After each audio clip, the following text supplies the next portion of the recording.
భానుడు భగభగ మండుతూ నిప్పులు కురిపించడంతో పల్నాడు జిల్లాలో 2 రోజులుగా 40 డిగ్రీల సెల్సియస్కు పైగా ఉష్ణోగ్రతలు నమోదవుతుంది.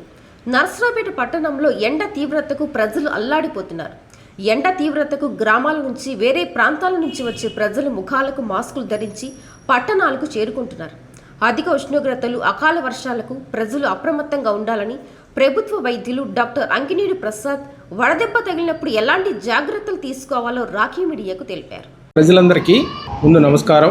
ఈ వేసవి ఎండల వల్ల కానీ వడగాల్పుల వల్ల కానీ వచ్చే ఇబ్బందుల గురించి మీతో చెప్పాలనుకుంటున్నాం.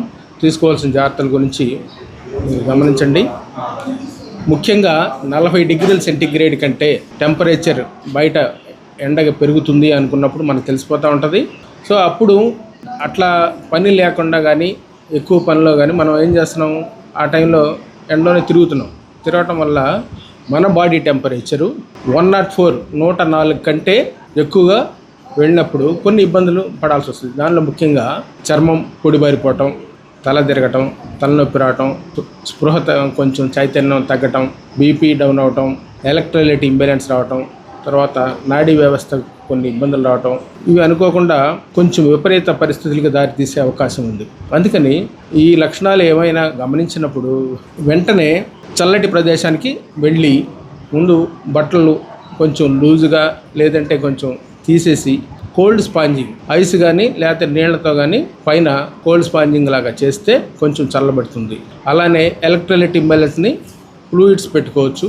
శీతల పానీయాల కంటే కూడా కొబ్బరి నీళ్ళు కానీ మజ్జిగ కానీ సేవించడం బెటరు. అన్నిటికంటే ముఖ్యం, ఆలస్యం చేసే కంటే మీరు దగ్గరలో ఉన్న గవర్నమెంట్ ఏరియా హాస్పిటల్ కానీ అర్బన్ హెల్త్ సెంటర్స్ కానీ ప్రాథమిక ఆరోగ్య కేంద్రాలు కానీ వీటిలో ఎక్కడైనా వెళ్ళి మీరు దీనికి సంబంధించిన మందులు చికిత్స తీసుకోవచ్చు. అశ్రద్ధ చేస్తే కిడ్నీ ప్రాబ్లం కానీ మెదడు ప్రాబ్లం కానీ ఫిట్స్ కానీ వచ్చే అవకాశం ఉంది. దీన్ని గమనించండి. తేలిగ్గా తీసుకోవద్దు. అవసరమైతేనే బయటికి రండి. ఏదన్నా మీకు కావాల్సినప్పుడు ప్రభుత్వ ఆసుపత్రులని వెంటనే సంప్రదించి మీకు సరైన వైద్యం చేయించుకోవాల్సిందిగా మనవి చేస్తున్నాం.